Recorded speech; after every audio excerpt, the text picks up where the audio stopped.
Saat negara-negara lain tengah melobi pemerintahan Presiden Amerika Serikat Donald Trump agar dapat bernegosiasi terkait tarif impor, China justru memilih melawan dengan menerapkan biaya masuk impor produk AS ke China sebesar 34%.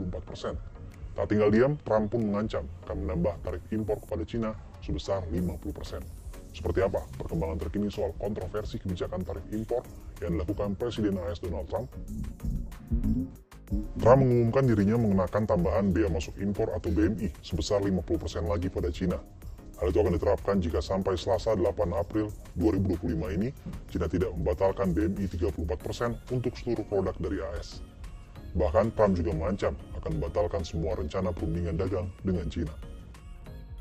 With China, as you know, against my statement, they put a 34% tariff on above what their ridiculous tariffs were already. And I said, if that tariff isn't removed by tomorrow at 12 o'clock, we're putting a 50% tariff on above the tariffs that we put on. Jika Trump memberlakukan tarif tambahan 50%, berarti perusahaan-perusahaan AS akan membayar tarif total sebesar 104% atas impor dari China. Totalnya sekarang pun menjadi 104%, karena tarif tersebut merupakan tambahan dari tarif 20% yang sudah diberlakukan pada Maret lalu. Kemudian ada tambahan tarif 34% yang diumumkan pada pekan lalu. Terkait hal ini, China menyatakan tidak mau menyerah pada tekanan atau ancaman Trump dan akan tetap jalan terus dengan rencana balasannya. Jika AS hendak bekerja sama dengan China, bukan dengan cara menekan, apalagi mengancam. Hal ini disampaikan juru bicara Kedutaan Besar China untuk AS, Liu Pengyu. Meningkatnya ketegangan antara AS dan China menambah khawatiran akan terjadinya perang dagang global. Tarif akan menjadi pukulan telak bagi produsen China yang menganggap AS sebagai pasar utama ekspor. Di sisi lain, sejumlah negara mulai merespon penerapan tarif impor AS. Lebih dari 50 negara termasuk Indonesia telah menghubungi Gedung Putih untuk bernegosiasi terkait dengan tarif impor. Dilansir kantor berita Reuters, Menteri Keuangan Amerika Serikat Scott Bessent mengatakan 50 negara lebih telah memulai negosiasi dengan AS sejak pengumuman tarif dasar dan biaya masuk baru pada 2 April 2025. Bessent dan pejabat lainnya tidak menyebut nama negara atau rincian pembicaraan. Bagaimana dengan Indonesia?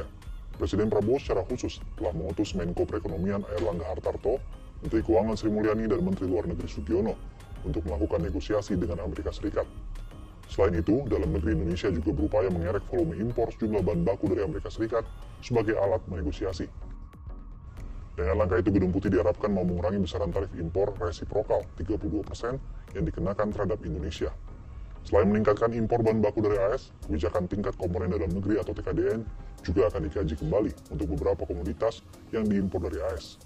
Namun, langkah relaksasi tersebut masih bakal dikaji lebih lanjut. Hal ini diungkapkan Menteri Koordinator Bidang Perekonomian Airlangga Hartarto di Jakarta pada Senin 7 April 2025.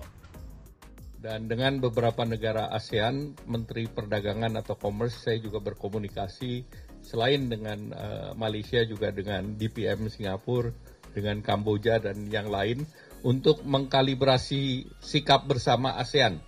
Pemimpin atau Menteri Perdagangan akan bertemu tanggal 10, Pak Mendak mungkin akan hadir di sana, di mana ASEAN akan mengutamakan negosiasi.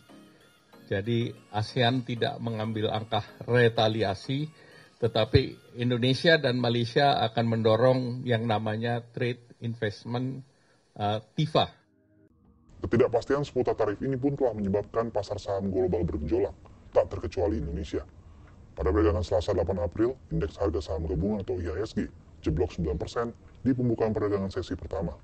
BI langsung menerapkan trading halt selama 30 menit.